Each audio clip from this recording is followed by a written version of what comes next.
Hey everybody, welcome back to History Student Reacts. Today we'll be watching Rome Season 2, Episode 4, Testudo at Lepus. Now first of all, if you're watching on YouTube and would like to see the full unedited reactions early, you can find those on my Patreon, which is linked down below.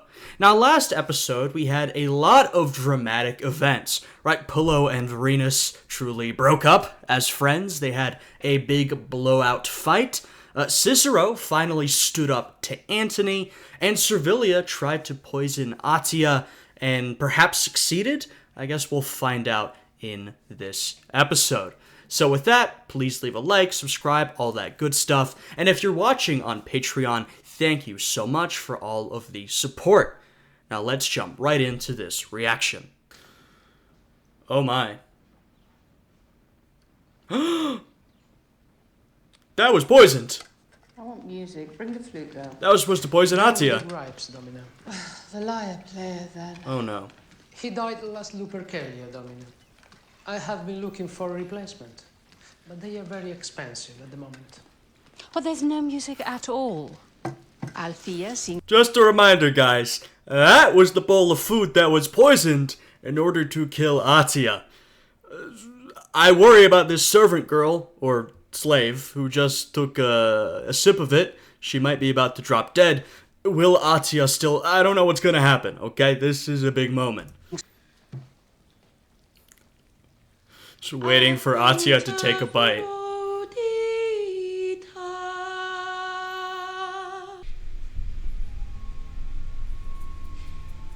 Oh, God.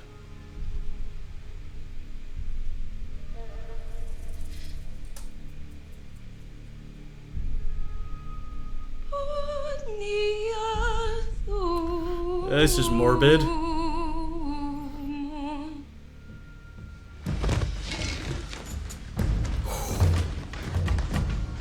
Jesus. That little shithead. Poison. It must have been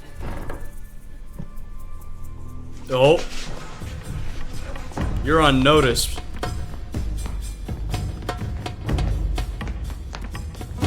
I think we're out of that scene. Holy.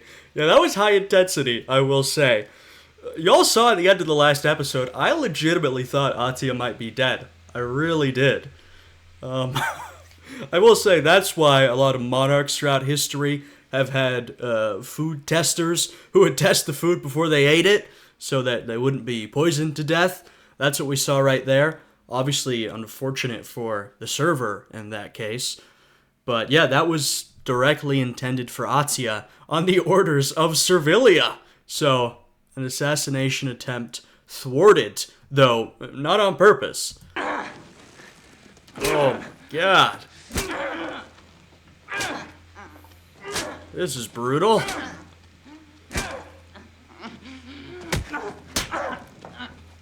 I wonder if they're just punishing for punishment's sake, or if they're trying to get him to reveal who paid him. I say, what are you doing?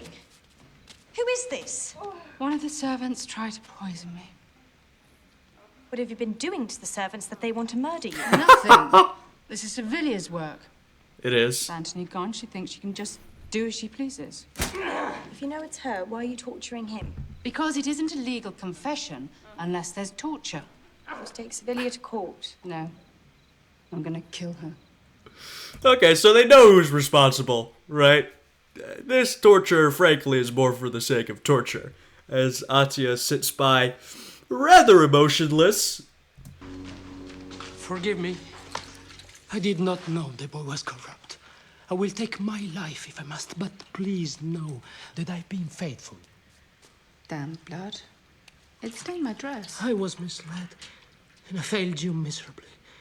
Punish me as you see fit. It would serve you right to be gelded. As you wish, Domina. And I would, you know, if eunuchs were not so unfashionable. Let's just forget about the whole thing. Thank you, Domina. Thank you. Just get up, you silly man. I will say, you know, one of the things that this show depicts is sort of slavery as part of everyday life. And you see here the sort of arbitrary brutality, right? Atia can have this man gelded or killed or whatever she wants, but because she doesn't feel like it, it's not gonna happen, right? I pointed that out more in the first season because it's just been such an, ever-present part of the show. But that's something they do a good job depicting, just showing how normalized all of this is. You're a Jew, ain't you? That's not a Jew name. Well, that's my name for business purposes. Listen, Simon. No, don't bother. Servilia's just as rich as your woman there. She'll pay you good money if you spare me. Yeah, I don't think it's gonna happen, Duro. Timon, he is pretty loyal, and that loyalty goes a bit beyond money. Well, I doubt it. What good are you two now? She's very fond of me. She loves me practically. Uh-huh. She loves me. Well, I expect she'll get over it. Please, I beg you. I'm only 16.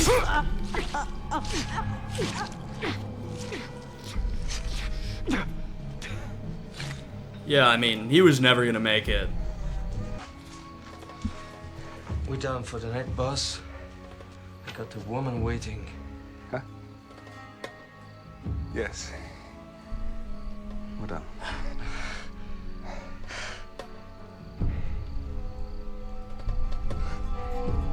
See you later, huh?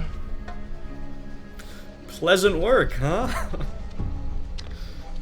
Goodness gracious.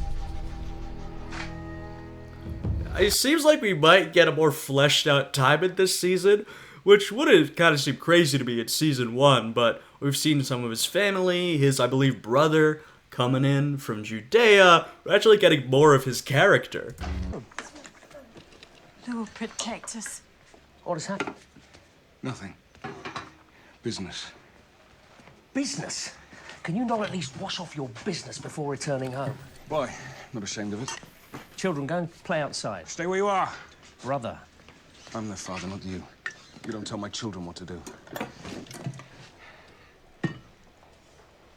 Go. Go! It's all right, baby. He's probably just tired.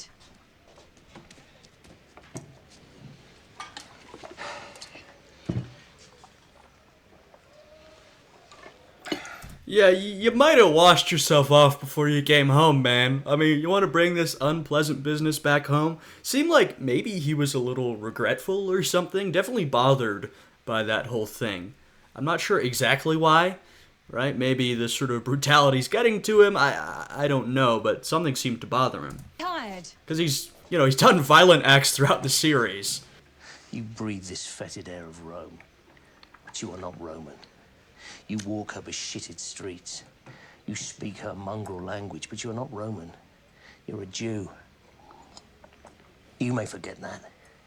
They never will. You speak so much and know so little. Look at me. Do you hate your name so much to invite this shame? Think of your family. Look at me! Try it! Come on! Try it! Hit me! Hit me! That's it. Not so easy to beat me anymore, is it? Whoa. I'm not your little brother anymore.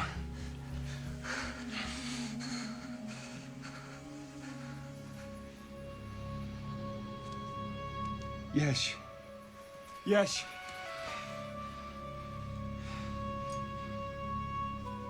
In the north, the great army, under the leadership of the generals Hirtius and Panzer, assisted by Caesar, Octavian, is about to engage with the forces of the traitor, Mark Antony. All citizens are requested to make offerings for the success of our heroic soldiers. Long live the Republic! Oh, we're gonna see some fighting. The big battles have been mostly delivered by our friend there, telling us the information. It seems that they didn't quite have the budget to do all the over-the-top battles that we're being told about. And there are a lot of them, to be fair.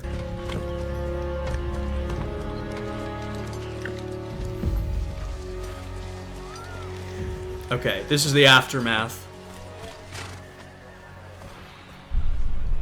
Jesus.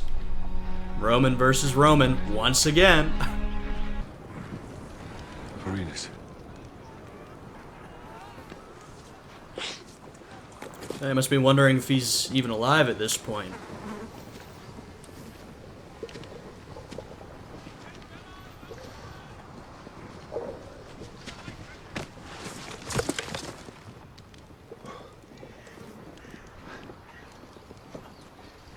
Titus Pullo? Oh, what? Well, don't tell me you've taken up scavenging. Oh my... Oh, whoa. Actor change. Who's that? Do you not know me, Pullo? I didn't even recognize you. We've got an actor change. How about that? I guess we had to represent an older Octavian somehow. Also, what happenstance that he would come upon Pullo here? Well, don't tell me you've taken up scavenging. Who's that? Do you not know me, Pullo?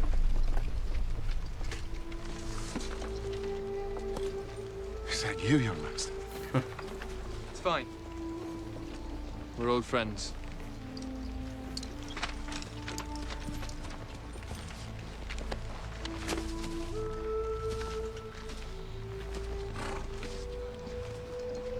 Octavian.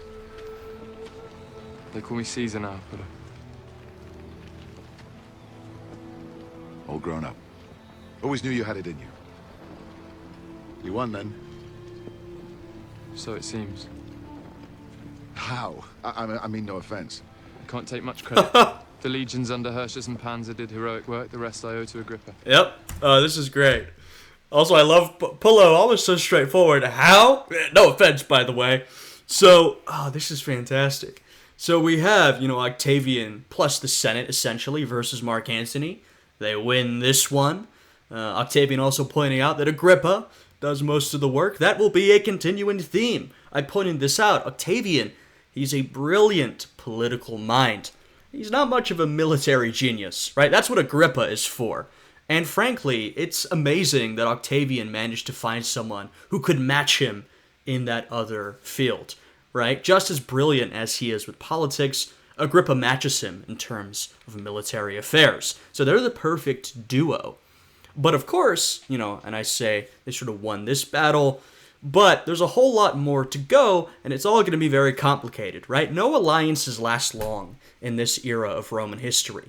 Right now, Octavian and Mark Antony are at each other's throats. Octavian has sided with the Senate. Those alliances will get all jumbled up a couple of times in the years to come. So it seems.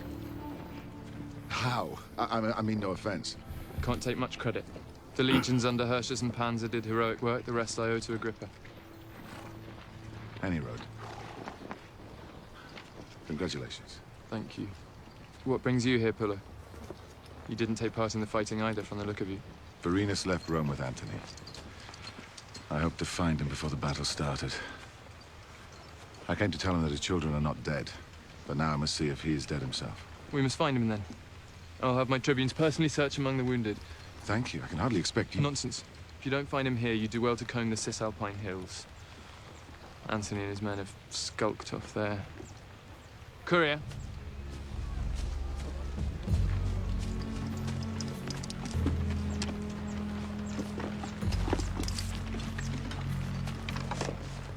Take the road north. Should anyone challenge your passage? Wow. You showed them the seal of Caesar. Warn them of the consequences. You'll need fresh rations and a fast horse. Agrippa's men will see to it. All right. I wonder... Octavian does seem to greet Pullo warmly. There was some affection there. I wonder if he's up to something with this. Octavian's always got an ulterior motive. Or maybe he's just helping out Pullo for old time's sake. You showed them the seal of Caesar. Warn them of the consequences. You'll need fresh rations and a fast horse. Agrippa's men will see to it. Thank you, sir. But he's become a very important man, as you can see here.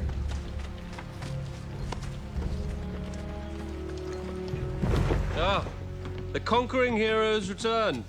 Another brilliant poem, Maecenas. Is there not something useful you might do?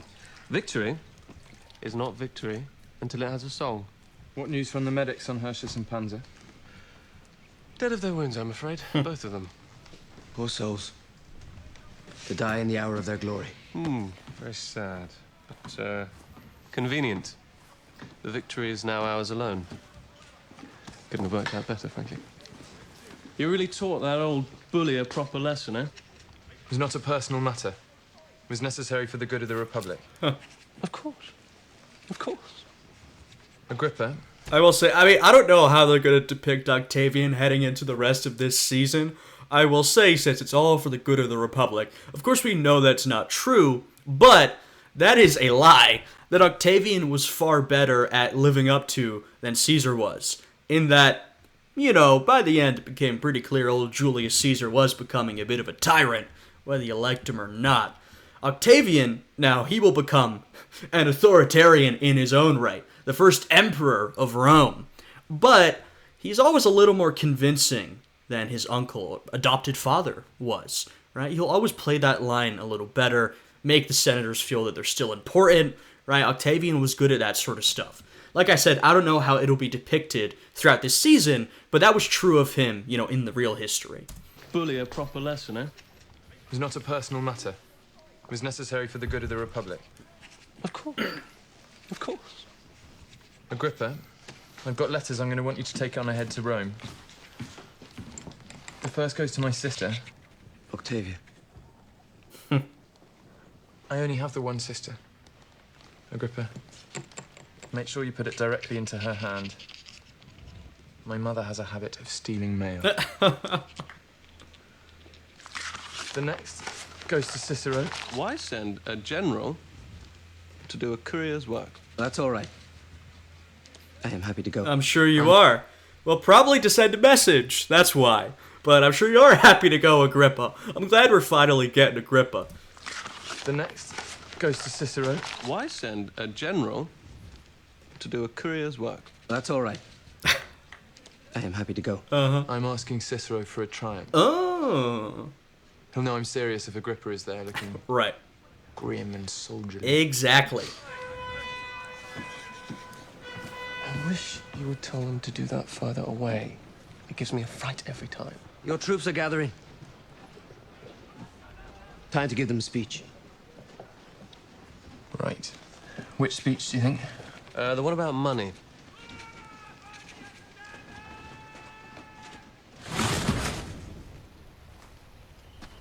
I like this here because, as we know, Octavian was never much of a soldier, right? That was true in real life. As we've said, Agrippa was the military man, and they've depicted it in this series by showing, you know, Octavian never much for fighting. You know, he liked to have others do his dirty work. But he does become this impressive leader, and so he still has to appeal to his legions. Now, frankly, he's taken a big step in that direction just by being who he is, as in being the nephew of Julius Caesar, and then Caesar naming him posthumously as his adopted heir, right? That goes a long way with these guys.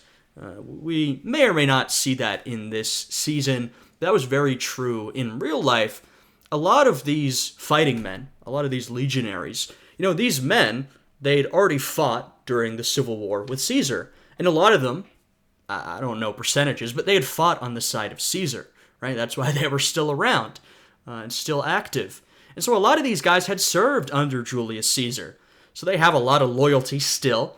And some of that loyalty, at least some of it, has been passed on to Octavian, right? And so that is sometimes a problem for those going up against Octavian, Mark Antony in this case, because a lot of those soldiers, they don't want to fight against Octavian. That's the heir of Julius Caesar. He's the new Caesar. We don't want to fight him. So, you know, Octavian has a lot of that loyalty in the first place, but you have to work to keep it, right? You can have that loyalty, but you can lose it pretty easily. So he has to appeal to them, despite the fact that, you know, he's not the military mind of the group here. Which speech do you think? The one about money.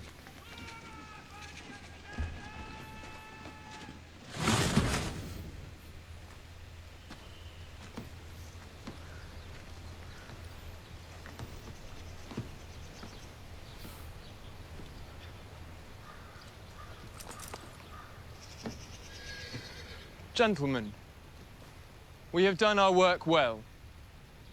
We have gained a victory that will live on in history forever. We have saved the Republic from those who threatened her.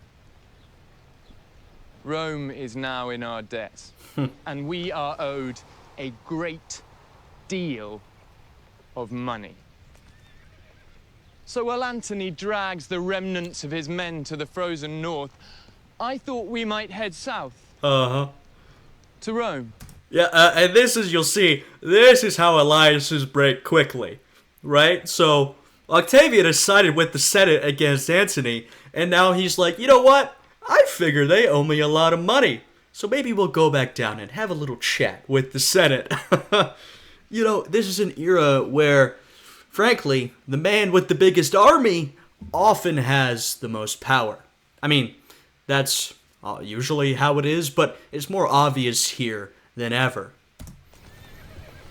So while Antony drags the remnants of his men to the frozen north, I thought we might head south.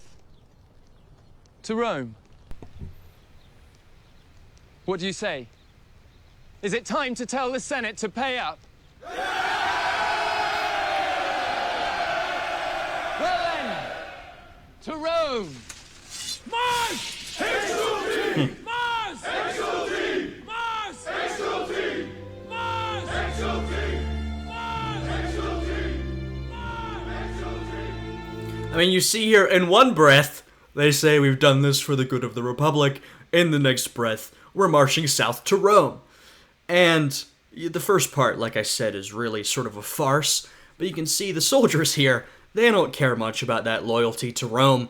They're loyal to their general, whether it be Julius Caesar or Caesar Octavian, right? That's where their loyalty lies. And also, they want to get that big payday they've been promised.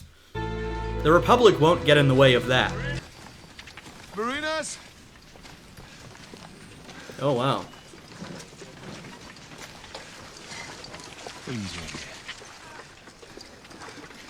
The children are alive.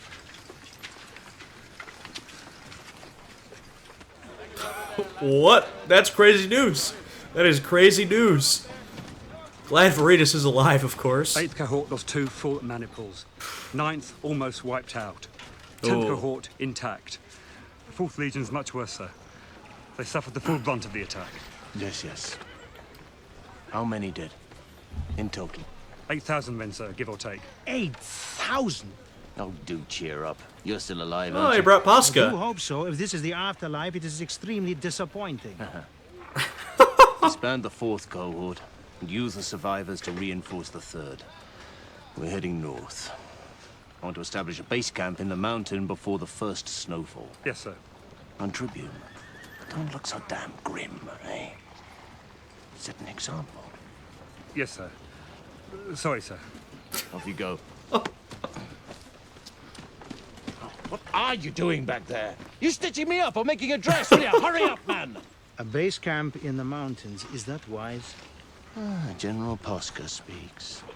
Do you have a better idea? Oh, Antony, not doing so hot at the moment. You know, we've seen Antony high and low, and this is definitely a low moment for him.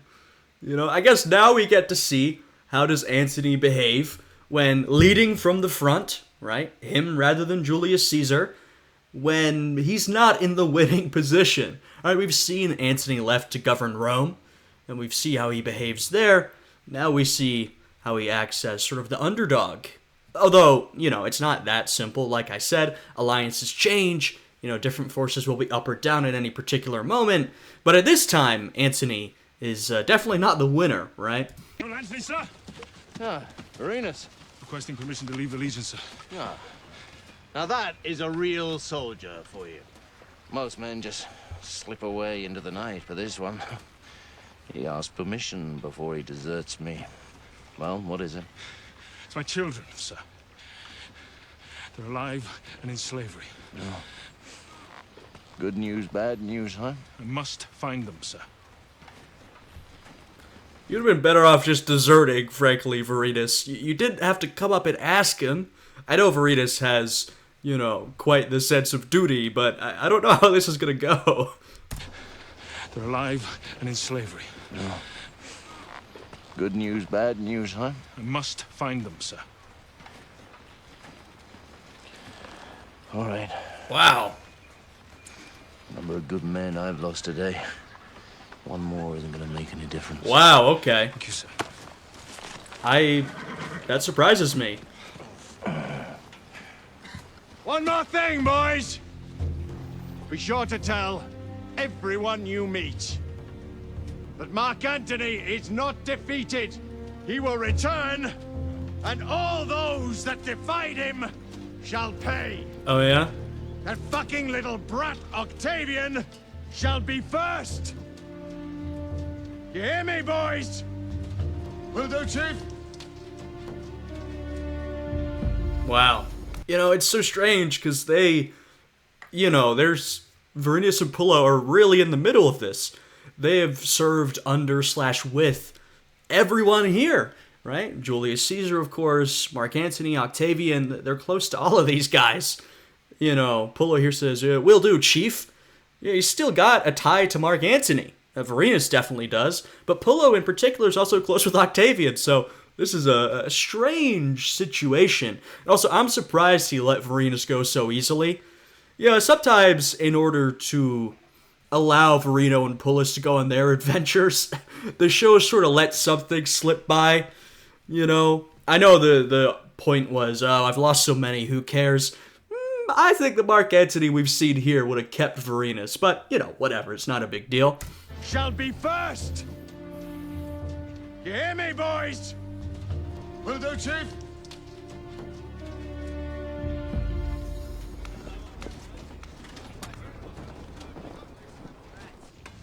Word from Patara. They've capitulated to our demands. They send 16,000 talents. How many troops? 7,000. And Lycia? Well, no word as yet, but I imagine they'll follow suit. I'll see that they do. These two are doing better. We must be up to 8 legions now. 9. 25,000 infantry, 10,000 cavalry. Almost a match for Antony. It's good. It's very good. Well, you look magnificent. We should have your portrait done. Huh. No time for such vanity. It'd please your mother. It would, wouldn't it? Brutus here is clearly doing a little better. We saw him in a low moment last episode, but, you know, he sort of had a metaphorical baptism, right, in the river. He's emerged. These two are gathering forces, doing a bit better.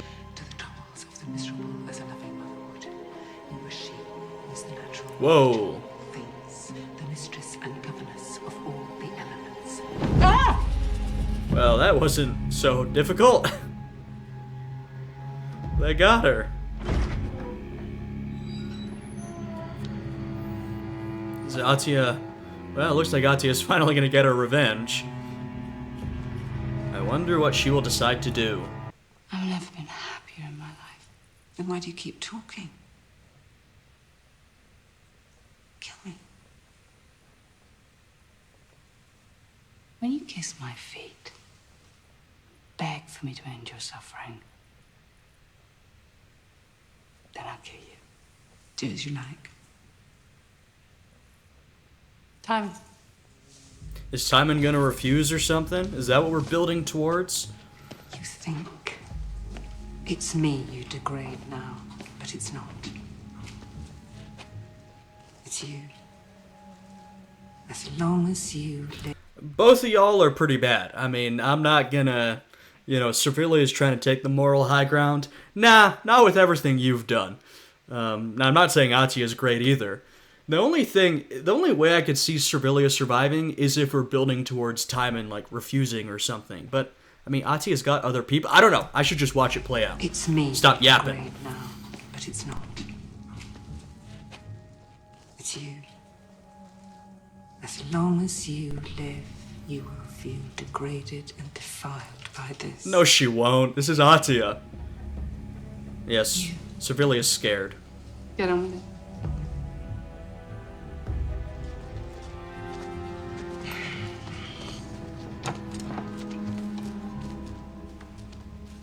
Oh.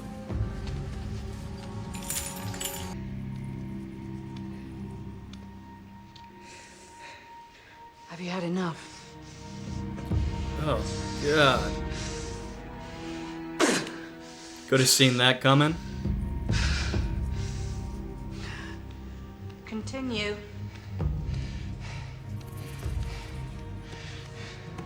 What do you want me to do? I don't know. Do something. Cut off a face. God. Do it. Oh. I think we're about to see Timon. I don't know.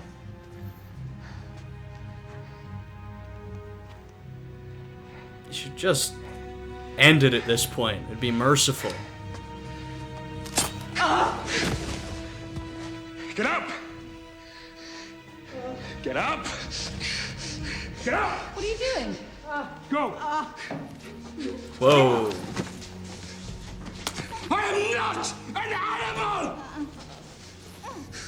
I am not a fucking animal! Oh my.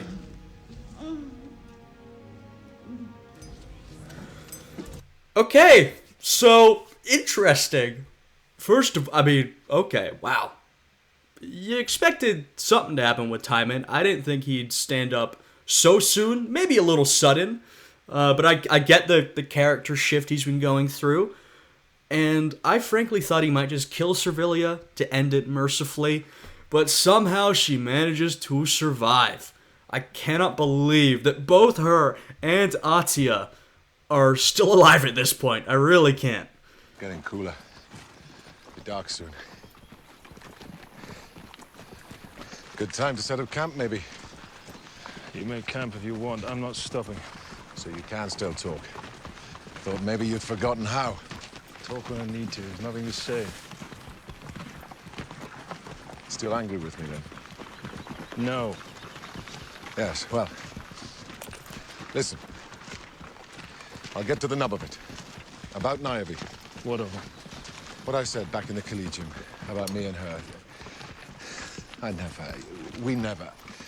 I only said it to make you angry. That's all. Please believe him, Vorenus. That's the truth. And you know that. I know. Had to be said. Okay. Even if I wanted to, which I didn't. She's not that type of woman. I know women, and she's not that type. Young cunt of Vander took advantage. And if there's any consolation, I gave him a right session before I killed him. Screamed like a stuck pig. Good. Thank you. Okay. Good. I'm glad that these two are getting along again. Guys, it was really sad to see them at each other's throats. I mean, also with Vorenus, he was in such a state after he lost his wife, and he thought he lost his family, right? That was a tragic state to see him in. And Pullo kept trying to pull him back, and it didn't work. But this is a lot better. I mean, I'm hoping that they can stick together more from now on. I know Vorenus has never been the sensitive type. He's not one to necessarily share his emotional state too much, but seems like things are back on the right track. You know, Pullo does the talking. Vorenus mostly listens. You ever seen one of these slave camps? No. It's not pretty. They'll be different now, the children. I know. I don't think you do, though. You can't, unless you've been there. Things I saw.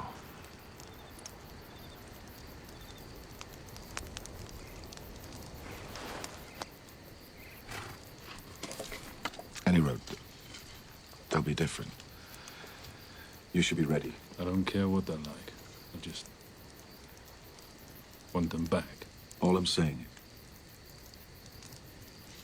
best be gentle, eh? That's good advice. I will. Please try and be gentle, Vorenus. You've struggled with that a bit. And the boy? Lucius? Delicate. You're not thinking of killing him, are you? Honor demands that he die. True. Fair enough. Honor demands it.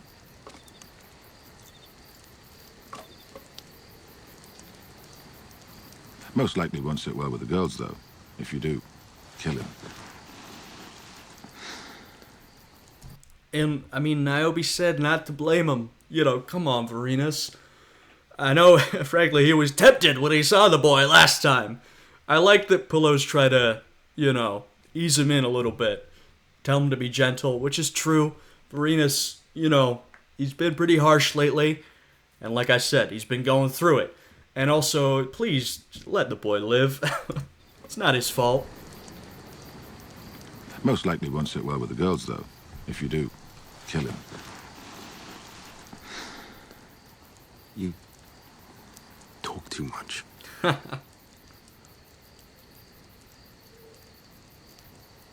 We all have our faults.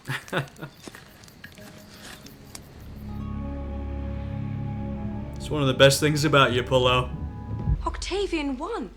He has. Antony and the remains of his army have retreated to the mountains.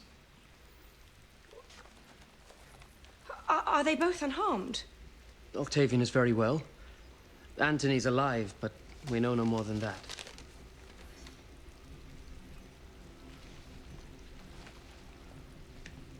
Your brother will return with his army. He'll be here within the month. With his army? Why with his army? Politics. That's a word for it. He wants you to know that whatever happens in the future, he will always protect you. But you must accept his protection and his advice. That's very kind of him. He will look after me after I swear him my allegiance. I am not one of his soldiers. I'm sure he does not doubt you. I think he means you to convey the same message to your mother. Better it comes from you. Yes. Probably so. Your brother means you only the best. If it were otherwise, I would not deliver the message. I'd sooner die than cause you pain. Okay, buddy. Okay, really getting into it.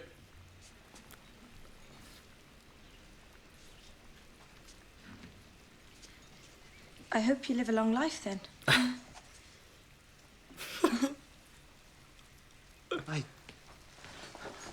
If I may, I am compelled to speak.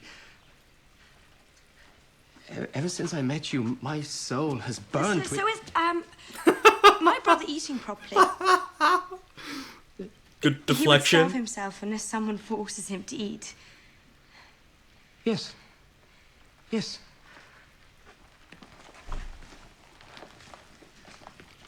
Oh, Agrippa. Army food agrees with him. He's not stout exactly, but yes, eating properly. Sorry. Sorry about just now. I very expressly did not mean to do that. I blurted it out anyhow. I should have written a letter, eh? Anyhow, sorry. There's no need to apologize. Any friend of my brother is my brother also. I'm sure when I know you better, we should be good friends. That's most gracious of you. Horrid imposition on my part. Of course, you barely know me. Ridiculous. Yeah, I've been looking for you everywhere. Oh, Agrippa. Really, really stepping in it. Marcus Agrippa, what are you doing here? Mother. Octavian. Oh. No, it's all right. It's all right. He's unharmed. He won. Antony was defeated. He's fled north. Mm-hmm.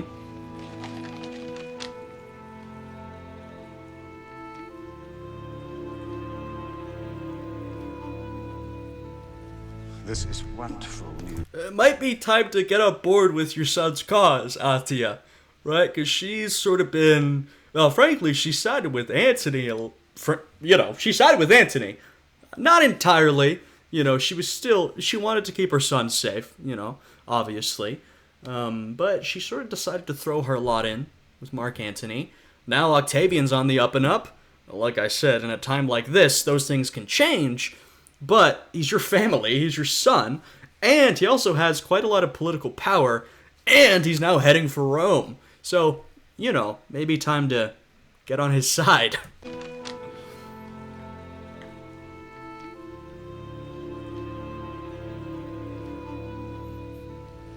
This is wonderful news. Amazing. I had hopes, of course, but I hadn't expected this. Wonderful. What of Hirtius and Panzer? Dead. In battle. Dead? Ah, that's unfortunate. Still, a great victory.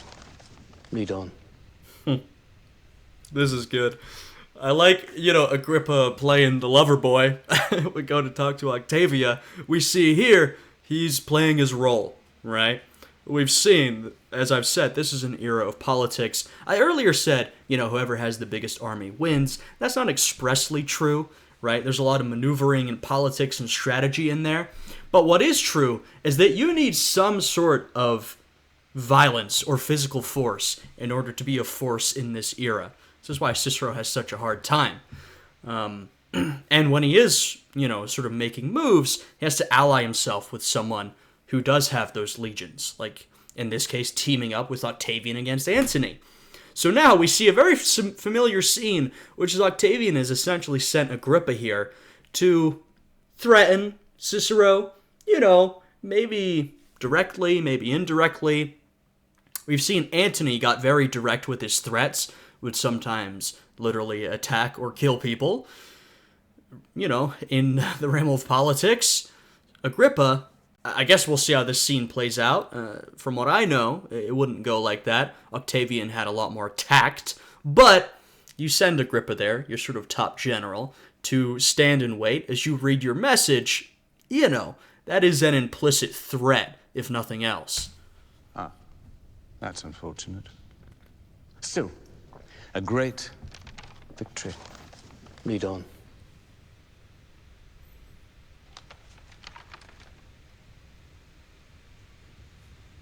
His army? He's bringing his army to Rome. Why? He has no enemies in Rome. Why bring his army? I am just a messenger. I'm sure when he arrives, Caesar will be happy to tell you. Caesar, he calls himself. Another. Yep. Caesar. Just what we need. He calls himself Caesar because that is his name. By right. Yes, no doubt. Gods, I'm so tired of young men and their ambitions. So tired. I assure you, he has only the interests of the Republic at heart. I'm sure he believes that. He does not. I don't think he does believe that. Octavian's a smart guy. He knows exactly what he's doing. And unfortunately, Cicero, you're tired of young men and their ambitions. You're not going to escape those young men and their ambitions.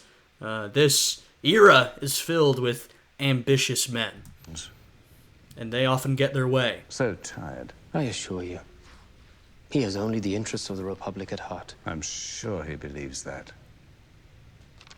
I thought the same when I was a young man. But it is all vanity,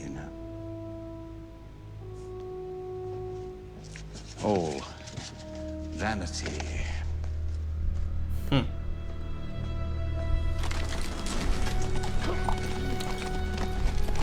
Cicero, I guess, a little less threatened by Agrippa than Mark Antony, which is fair. But in this case, Octavian's still the one that holds a lot of power. But to be fair, so does Cicero. I mean, we've seen him be perhaps a little cowardly at points, but he's not helpless. Cicero, he can make moves, right? He's a political player, a prominent political player at this time.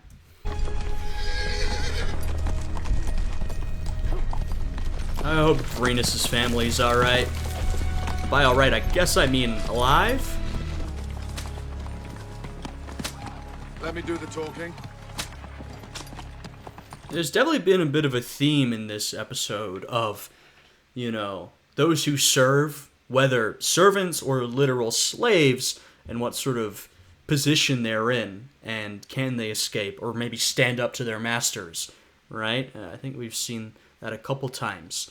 And I was talking earlier about that depiction of everyday slavery in Rome, about how normalized it was. They do a good job of depicting the brutality. And here we see a different version of that, right, also normalized slavery in a different way, but the brutality is even more evident, right? Though, of course, the brutality is also very real in that other instance of domestic slavery we saw, just a little bit more behind closed doors.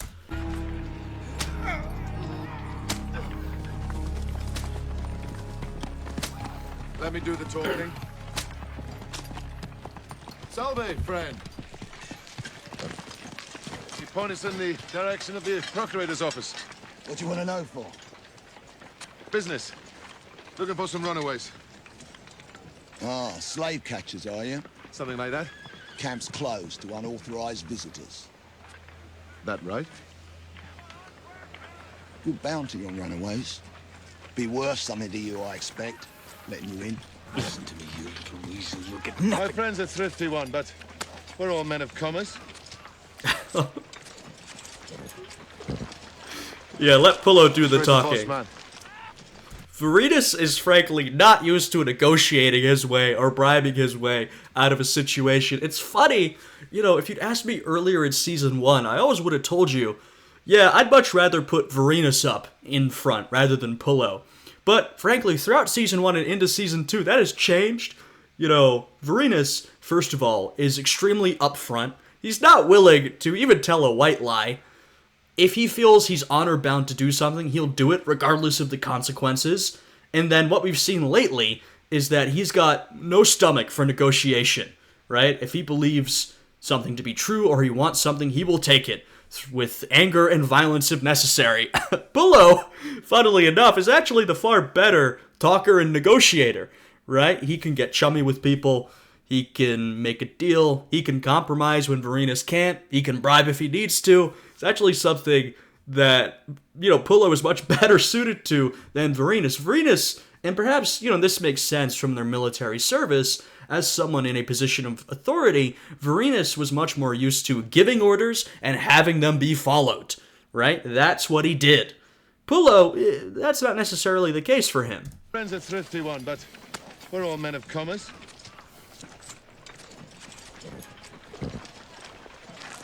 Which way's the boss man?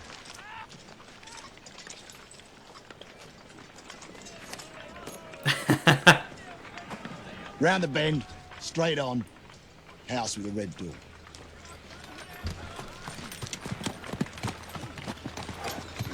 Plus, Vorenus has been a bit unhinged lately. Oh, leave off! He's bloody dead! Uncouple him! Jesus. Told you I should do the talking. Corrupt scum. Your spit dries fast here, brother. Best to save it. Yeah. That's literally true, but also metaphorically, right? Pullo is saying, I get it, right? You hate these people.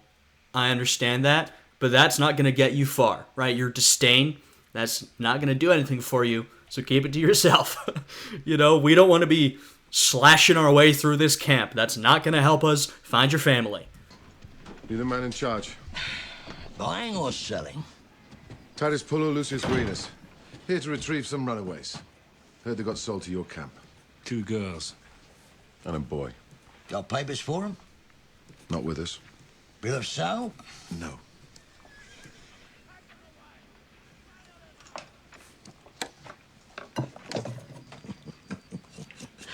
Two soldiers out for some young cunny, yes? Shut your fucking mouth. Hold.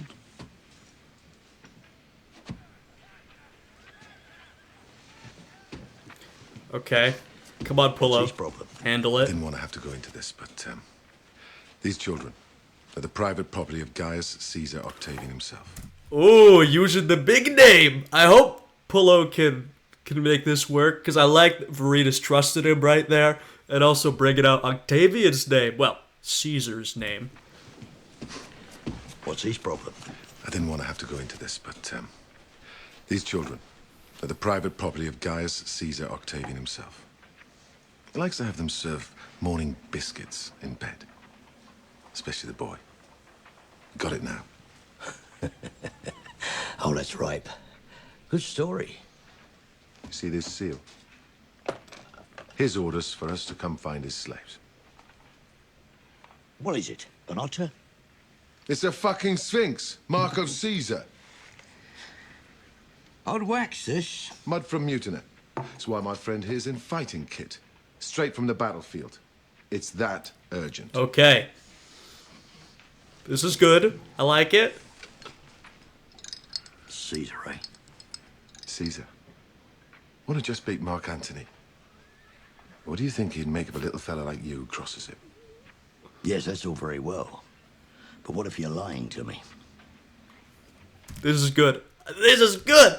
And Pullo's showing, right, you know, it's not that Pullo is afraid of threats or violence. Very much not so. But he knows how to build up. Whereas Vorenus goes in there ready to rip his head off. That's not going to get you anywhere. And also, if you do that, you're going to have a hard time finding those kids. I like Pullo's approach here. What do you think he'd make of a little fella like you who crosses him? Yes, that's all very well. But what if you're lying to me? Oh, he's nervous. Are you calling me a liar?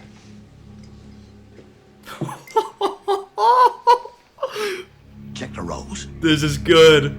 This is good.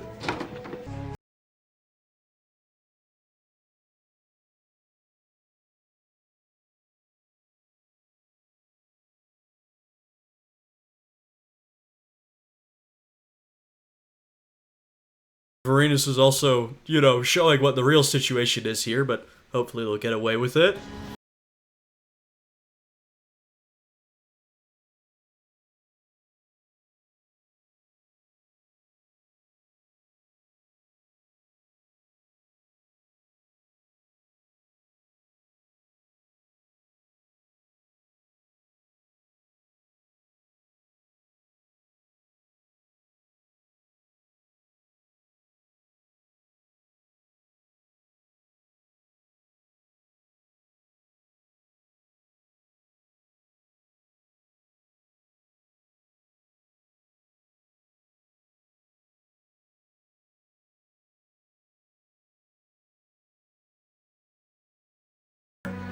Not murdering a child.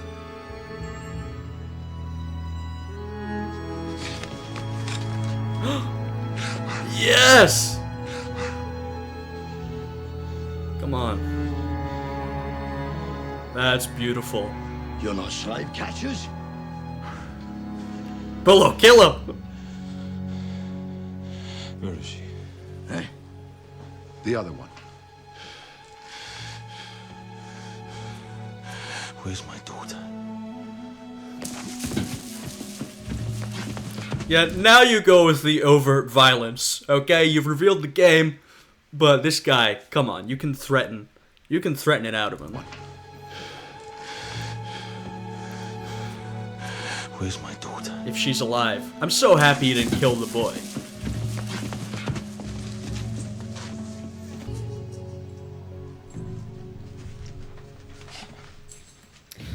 You're in trouble, bud.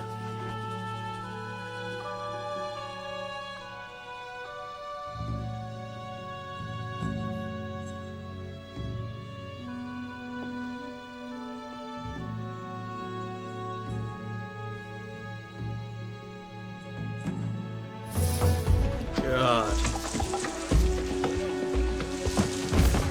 Good. Good. Also, both his kids entirely vacant eyes. God, this is horrible. But yeah, like I say, negotiate your way in, but you can cut your way out. That guy's a piece of fucking shit.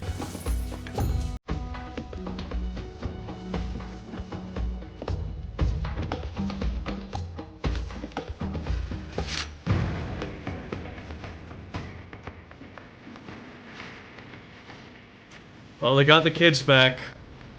I mean, it's bittersweet. They're not in a good condition, but they're alive. Vorenus has retrieved them, so thank God for that. Wow. Okay. Quite an episode. As they all are, frankly. Man, that was a good one. That was, you know, that's one where you hold your breath. Hopefully things are going to be all right. And like I said, I mean, they're in horrible conditions. Both the kids with vacant eyes. You know, I don't know hopefully they can recover. But they're alive. Vorenus has gotten them back. Good for them. That's good for him. I like to see him and Pullo reunite, you know? So that's a big moment. Octavian on the up and up. He's won this battle. Timon stood up to Atia. I don't know what that's going to mean for him. I mean, there's a lot of stuff going on here. There's a lot of big stuff going on here. That was another bombastic episode. So if you're watching on YouTube, hey, leave a like, subscribe, and like I said, you want to see the full unedited reactions early, they're on Patreon, which is linked down below. If you're watching on Patreon, thank you everybody for the support. And so with that, I hope you guys are all having a good day today, and I'll see you again next time. Goodbye.